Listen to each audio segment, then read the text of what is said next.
is it the case that the people who have some disease in their heart, have they assumed that Allah will not bring out their hatred and their spite and their resentment? And Allah is saying that people that have these kinds of sentiments, they tend to hide them. Somebody meets you with a smile and they say salam to you and they give you a hug and they ask how you're doing, but yet they're harboring inside them these ill feelings towards you. They have this grudge against you. They're holding something you said for a long time and they don't tell you that.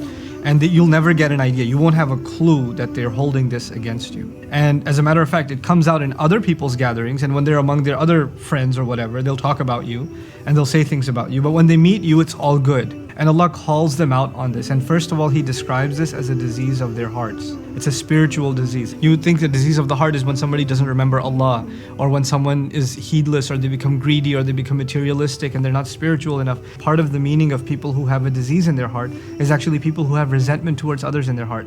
People who are harboring ill feeling towards others in their heart. SubhanAllah. That's a spiritual disease. And then, not only is that a disease, do they really think they're going to be able to hide it? Allah will bring out all forms of their resentments in one way or the other. Though it doesn't matter how much they try to hide it and how much they try to, conceal it because of some agenda or some advantage they want to take. And yet Allah will actually bring it out. You don't have to bring it out and somebody else doesn't have to expose it. It will be Allah Himself who will present the opportunity. He'll create the circumstance where their grudge and their resentment and their spite is going to make its way to the surface. You're going to see it for what it is. SubhanAllah. Sometimes you have friends and they say things and it hurts your feelings and you don't say anything back. You just kind of hold it in and it doesn't let you go. A long time goes by and you still hold on to what they said.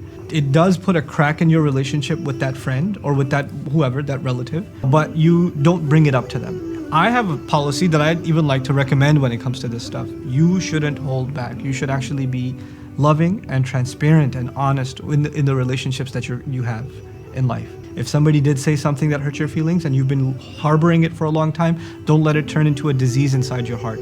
Just let them know, look, you said this, it really hurt my feelings. I've been holding it, but I don't know if I should hold it anymore. I really wanted to let you know. And I actually did that more recently. I did that with some friends and some associates, that they did say something or do something that hurt my feelings personally. And I held it for years. And then they eventually came back and said, you don't call me as often as you used to. And before I would have said something like, busy, this, that. But actually I decided, you know what? Yeah, you're right. I don't call you because of this one thing that really hurt me. And I just felt like I shouldn't call you as much. You want to talk about it? Yeah, let's talk about it. And we'd have a 30-40 minute chat and things would get resolved.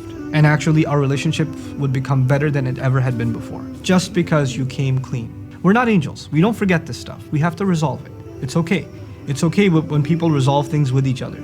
And we have to find healthy ways of doing that. May Allah make us courageous enough to have openness in our relationships, in our communication, without being offensive. And may Allah Azza wa Jal keep us from those who harbor these kinds of ill feelings until Allah Himself brings them out.